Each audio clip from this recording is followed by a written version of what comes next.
ইসরায়েলের জন্য অস্ত্রের ঝনঝনানি আর আতঙ্কের নতুন এক অধ্যায়। এক ধাক্কায় ধসে পড়ল ইসরায়েলের অজেয় আকাশ প্রতিরক্ষা ব্যবস্থা। তুর্কি hacker group knock to mind এর এক চাঞ্চল্যকর পোস্টে ফাঁস হয়েছে ইসরায়েলের 68টি গোপন মিসাইল ডিফেন্স সাইটের মানচিত্র, যার মধ্যে রয়েছে একটি third battery, arrow 3, Davids sling system এবং 55টিরও বেশি আয়রন ড্রোমের অবস্থান। মুহূর্তেই যেন অস্ত্রহীন হয়ে পড়েছে নেতানিয়াহুর বাহিনী। এরই মধ্যে ইয়েমেনের হুতি বিদ্রোহীদের ডেড সি অঞ্চলে ড্রোন হামলা, জর্ডানের মাইনে ধ্বংসস্তূপে অগ্নিকাণ্ড আর লেবাননে ইরানি অস্ত্রের বন্যা, প্রলয়ঙ্করী ত্রিমুখী আক্রমণে পিষ্ট ইহুদিবাদীরা। এই ফাঁসকে ইরানের সাইবার ওয়ারফেয়ারের সফলতা বলে দাবি করেছেন ইরানের IRGCর ব্রিগেডার কমান্ডার জেনারেল মোস্তফা ইয়াজিদি। অন্যদিকে ইসরায়েলি প্রধানমন্ত্রী বেনিয়ামিন নেতানিয়াহু একে প্রোপাগান্ডা যুদ্ধ আখ্যা দিয়ে বলেছেন, until it was stamped out by unrelenting allied military force. যে কোনো হামলার জবাবে আমরা পুরো মধ্যপ্রাচ্যকে অগ্নিদগ্ধ করব। ইরানি পররাষ্ট্রমন্ত্রী আব্বাস আরাগচি বলেছেন, আজ ইসরায়েলের আকাশ প্রতিরক্ষা এখন তাসের ঘরের মতো। ফিলিস্তিন থেকে ইয়েমেনের ছোড়া প্রতিটি মিসাইল ইসরায়েলের কবর খুঁড়বে। জবাবে ইসরায়েলি প্রতিরক্ষা মন্ত্রী কার্স বলেন, ইরানের হুমকি শুনে কেউ ভয় পাবেন না। নিজ জনগণকে রক্ষায় তাদের ড্রোন মিসাইল আমরা আকাশেই পুড়িয়ে ছাই করব। এদিকে ইয়েমেনি হুতিদের অবিরাম ক্রুজ মিসাইল ও ড্রোন হামলা ঠেকাতে ব্যর্থ ইসরায়েলি ডিফেন্স। গত 24 ঘন্টায় জর্ডান ইসরায়েলি সীমান্তে ড্রোন ধ্বংসের পরও ধেয়ে আসছে নতুন হামলার খবর। এর মধ্যে ইসরায়েলের জন্য আরো আতঙ্কের খবর হলো লেবাননের হিজবুল্লাহর হাতে এখন ইরানি ফাতে 360 মিসাইল, শাহেদ ড্রোন ও লেজার গাইডেড রকেট এর মরণ ভান্ডার।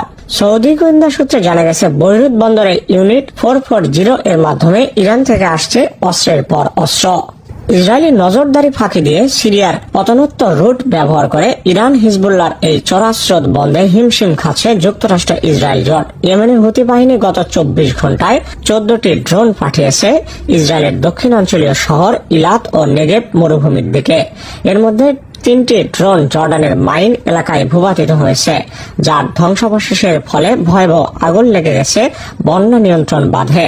খবরে বলা হয়েছে আগুন বেশ বড় এবং এটি নিয়ন্ত্রণ আনতে বেগ পেতে হচ্ছে দমকল বাহিনীকে। স্থানীয় গণমাধ্যমে প্রকাশিত ফুটেজে দেখা গেছে ড্রোন ভূপাতিত এলাকায় দাউ দাউ করে আগুন জ্বলছে। এদিকে লেবাননের হিজবুল্লাহ ইরান থেকে স্পেশাল ফোর্সেস ট্রেনিং ও হাজারো ক্রুজ মিসাইল পেয়েছে বলে দাবি করেছে ইসরায়েলি গোয়েন্দা সংস্থা মোসাদ।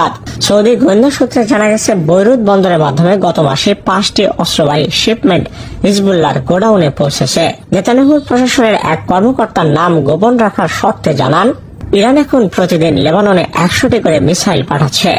আমরা ধ্বংস করলেও সেটা থামানো যাচ্ছে না। ইসরায়েল যখন ইরানকে নিয়ে ষড়যন্ত্র করতে ব্যস্ত, ঠিক তখনই এমন খবরে আরো বিধ্বস্ত হয়ে পড়েছেন নেতানিয়াহু। মার্কিন প্রেসিডেন্ট ডোনাল্ড ট্রাম্প ইরানকে উদ্দেশ্য করে হুঁশিয়ারি উচ্চারণ করে বলেন,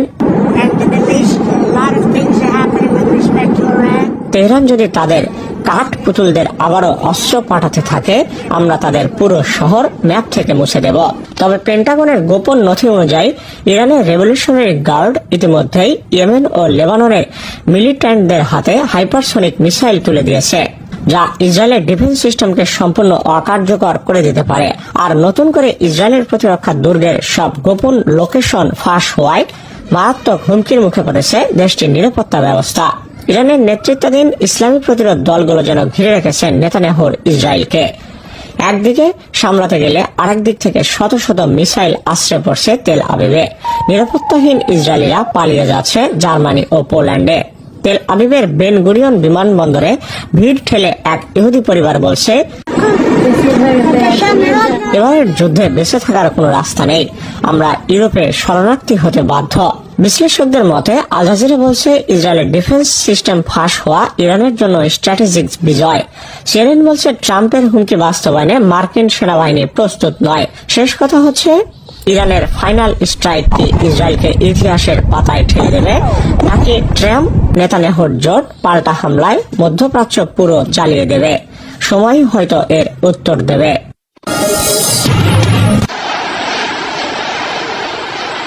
মাঝ আকাশে ইসরায়েলি বিমান আটকে দিল তুরস্ক। 1967 ফিলিস্তিন ফেরত চায় এরদোগান। তুরস্কের আকাশ সীমায় ইসরায়েলের একটি সরকারি বিমান প্রবেশে বাধা দিয়ে চমকে দিয়েছে আঙ্কারা। আজারবাইজানগামী ইসরায়েলি কর্মকর্তাবাহী ওই বিমানকে গ্রিস ও বুলগেরিয়ার উপর দিয়ে ঘুরপথ নিতে বাধ্য করা হয়। বিশ্লেষকদের মতে এই ঘটনা ইসরায়েলের জন্য কৌশলগত পরাজয়। এরদোগান সরকারের এই পদক্ষেপকে ইসরায়েল মার্কিন জোটকে চ্যালেঞ্জ হিসেবে দেখছে বিশ্ব। একই সঙ্গে তুর্কি পররাষ্ট্রমন্ত্রী হাকান ফিদান সরাসরি ইসরায়েলকে লক্ষ্য করে Daha sonra başlamamış olmak üzere buradaki Türk varlığının yaşadığı yerlerde 1967 সালের সীমান্তে ফিলিস্তিনি রাষ্ট্র প্রতিষ্ঠার দাবি জানিয়েছেন। ইসরায়েল 80 বছর ধরে ফিলিস্তিনিদের অধিকার লঙ্ঘন করছে।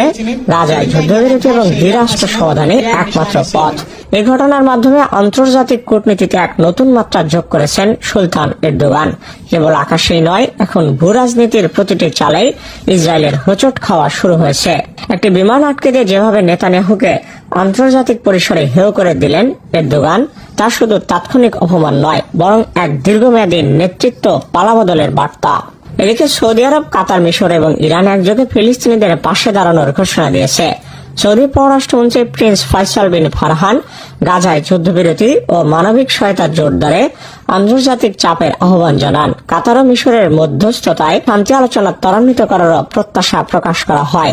ইরান ফিলিস্তিনি সংঘর্ষে সরাসরি হস্তক্ষেপ এড়ালেও আঙ্কারার নীতিকে প্রকাশ্যে সমর্থন দিয়েছে। বিশ্লেষকরা বলছেন, মধ্যপ্রাচ্যের ইতিহাসে এমন দৃশ্য খুব কমই দেখা গেছে, যেখানে সৌদি থেকে ইরান পর্যন্ত এক কণ্ঠে ফিলিস্তিনিদের পক্ষে উচ্চারণ হচ্ছে, আর কেন্দ্রবিন্দুতে আছেন এরদোগান। ইসরায়েলের জন্য এটি কেবল রাজনৈতিক নয়, নীতিগতভাবেও চূড়ান্ত পরাজয়ের মুহূর্ত। এসব উত্তেজনার মধ্যে ইসরায়েল তুরস্ক উত্তেজনা আগুনে ঘি ঢালছে সিরিয়া ইস্যু। প্রেসিডেন্ট এরদোগান যে ইসরায়েলকে ছাড় দিতে রাজি নয়, তা এখন তার প্রতিটি পদক্ষেপে স্পষ্ট হচ্ছে। সিরিয়ায় আসাদের পতনের পর একের পর এক ইসরায়েল বিরোধী পদক্ষেপ রীতিমতো নেতানিয়াহুকে ভিজে বেড়াল বানিয়ে ছেড়েছেন সুলতান এরদোগান।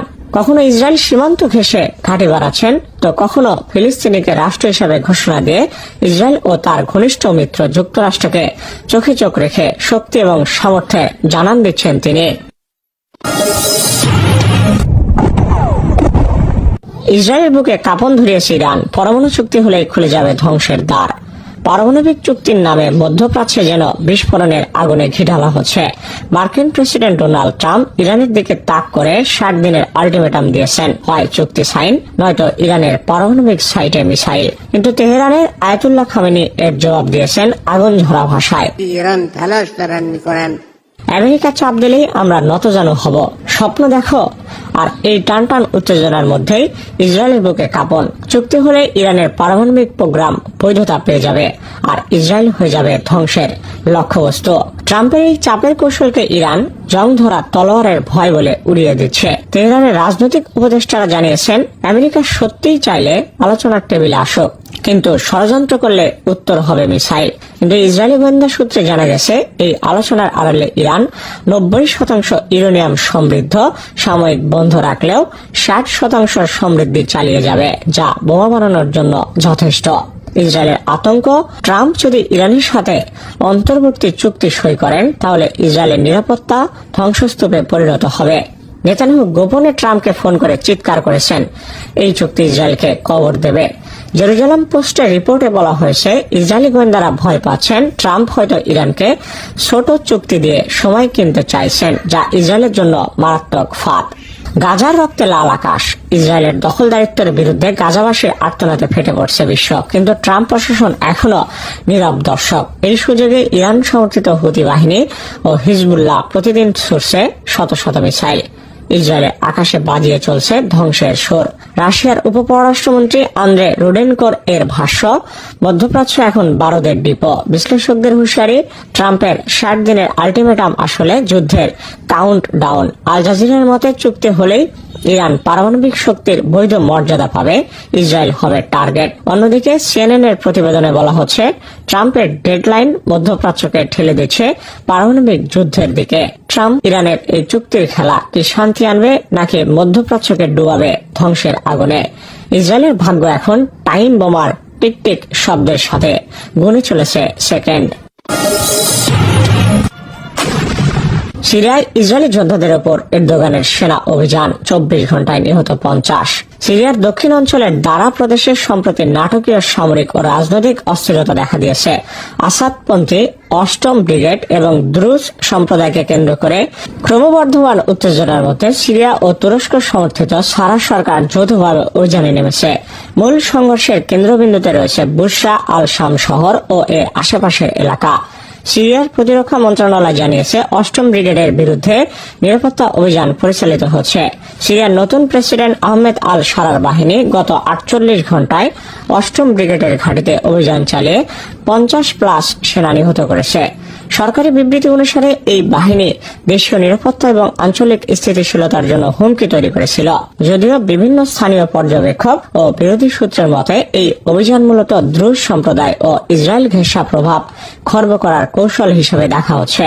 বিশ্লেষকরা মনে করছেন তুরস্কের প্রেসিডেন্ট রিসেপ তাইপ এরদোগানের নেতৃত্বে সিরিয়ায় ইসরায়েলি প্রভাবের বিরুদ্ধে এই অভিযান একটি কৌশলগত বিজয়, যা অঞ্চলে তুরস্কের অবস্থানকে আরো সুদৃঢ় করেছে। দ্রুজ নেতা শেখ হিকমত আল হিজরি বলেছেন, দামেস্কের প্রশাসনের দায়িত্ব নেওয়ার দাবি করা গোষ্ঠীগুলো অবৈধভাবে কাজ করছে। এটি জাতীয় ও আন্তর্জাতিকভাবে অগ্রহণযোগ্য। তুরস্ক যাদের সমর্থনে আহমেদ আল সারার নেতৃত্বাধীন বর্তমান সিরিয়ান সরকার গঠিত হয়েছে, সামরিক ও কূটনৈতিকভাবে এই অভিযানে সহায়তা দিচ্ছে। সূত্রমতে তুরস্কের আনাতোলিয়া ঘাঁটি থেকে পাঠানো হয়েছে বাইরাক্তার ড্রোন ও আন্তর্জাতিক আধুনিক সামরিক সরঞ্জাম। তুর্কি প্রেসিডেন্ট এরদোগানের এক উপদেষ্টা জানান, ইসরায়েল সিরিয়াকে ভেঙে ফেলতে চায়, আমরা তা হতে দেব না। তারা তুরস্কের জন্য একটি রেড লাইন। এরদোগানের এই দৃঢ় অবস্থান আন্তর্জাতিক মহলে তার কূটনৈতিক দূরদর্শিতার স্বাক্ষর হিসাবে বিবেচিত হচ্ছে। সিরিয়ার সরকার ও দক্ষিণাঞ্চলীয় মিলিশিয়া সাউদার্ন ট্রানজিশনাল রুমের মধ্যে একটি সমঝোতা অনুযায়ী হায়াত তাহরির আল শাম বাহিনীও এই অভিযানে সক্রিয়ভাবে অংশ নিয়েছে। রিপোর্ট অনুযায়ী বুশরা আল শামের পশ্চিমাঞ্চলের সংঘর্ষ শুরু হয়েছে এবং মসজিদ থেকে ঘোষণা করা হচ্ছে ফিফথ কোরের সঙ্গে যুক্তরা যেন অবিলম্বে অস্ত্র জমা দেন। এইচটিএস কনভয় ইতিমধ্যে শহর ঘিরে রেখেছে এবং একাধিক পয়েন্টে ক্ষেপণাস্ত্র স্থাপন করেছে। 5টি চেক পয়েন্ট বসানো হয়েছে। শহরের প্রবেশদ্বার ও বিভিন্ন গুরুত্বপূর্ণ স্থানে অতিরিক্ত সৈন্য মোতায়েন করা হয়েছে। ইসরায়েলি প্রতিক্রিয়া দেখা গেছে, তারা দ্রুজ সম্প্রদায়ের উপর হামলা হলে প্রতিক্রিয়া জানাবে। একটি নিরাপত্তা সূত্র জানায়, যদি দ্রুজরা নিজেদের বাহিনী গঠন করে তবে আমরা হস্তক্ষেপ করব না, তবে যদি অন্য কোনো শক্তি তাদের আক্রমণ করে আমরা রক্ষা করব। তবে ইসরায়েলের এই হুমকিকে স্থানীয় পর্যবেক্ষকরা অপারগতা হিসেবে ব্যাখ্যা করেছেন, যেখানে তুরস্ক সিরিয়ার যৌথ বাহিনীর সামনে ইসরায়েলি নীতির কৌশলগত দুর্বলতা ফাঁস হয়ে পড়েছে। এনপিআর এক প্রতিবেদনে জানিয়েছে, আল কারামা ফোর্সের এক মুখপাত্র বলেন, বর্তমান সরকার আমাদের সঙ্গে শান্তিপূর্ণ অবস্থানে আগ্রহী নয়, তাই আমরা অন্য পথ খুঁজছি। স্থানীয় সূত্র বলছে, ইসরায়েল ইতিমধ্যেই দ্রুজ বাহিনীর জন্য অস্ত্র ও সমর্থন প্রদান করছে। মাটির নিচে টানেল নির্মাণ ও গেরিলা যুদ্ধের প্রস্তুতির তথ্য পাওয়া যাচ্ছে। ইসরায়েলি প্রধানমন্ত্রী নেতানিয়াহু বলছেন, দ্রুজরা আমাদের পরিবার, তাদের উপর হামলা মানে ইসরায়েলের উপর হামলা। কিন্তু নেতানিয়াহুর এই বক্তব্যকে রাজনৈতিক ব্যর্থতা হিসেবে দেখছেন সমালোচকরা, যারা মনে করেন সিরিয়ায় তুরস্কের দ্রুত এবং কার্যকরী পদক্ষেপের কাছে ইসরায়েলের প্রতিক্রিয়া অপ্রতুল ও দ্বিধাগ্রস্ত। এদিকে সিরিয়ার প্রেসিডেন্ট আহমেদ আল সারা তুরস্কের আন্তালিয়া কূটনৈতিক ফোরামে অংশ নিতে গিয়ে এরদোগানের সঙ্গে বৈঠক করেন। ওই বৈঠকের পরপরই অভিযান তীব্র হয়। এই সমন্বয়কে এরদোগানের কূটনৈতিক দক্ষতার উদাহরণ হিসাবে উল্লেখ করা হচ্ছে, যা সিরিয়ায় তুরস্কের প্রভাব বিস্তারে নতুন মাত্রা যোগ করেছে। সরকারি মিডিয়া এই অভিযানকে অপরাধী নেটওয়ার্ক ভেঙে ফেলার অপচেষ্টা হিসেবে তুলে ধরলেও বিভিন্ন বিশ্লেষক একে রাজনৈতিক কর্তৃত্ব প্রতিষ্ঠার একটি কৌশলিক পদক্ষেপ হিসেবে দেখছেন। বিশেষ করে বিলাল আল দ্রৌবির হত্যাকাণ্ডকে কেন্দ্র করে আহমদ আল আওদা ও সারা প্রশাসনের মধ্যে ক্রমবর্ধমান উত্তেজনা এই সংঘর্ষকে আরো জটিল করে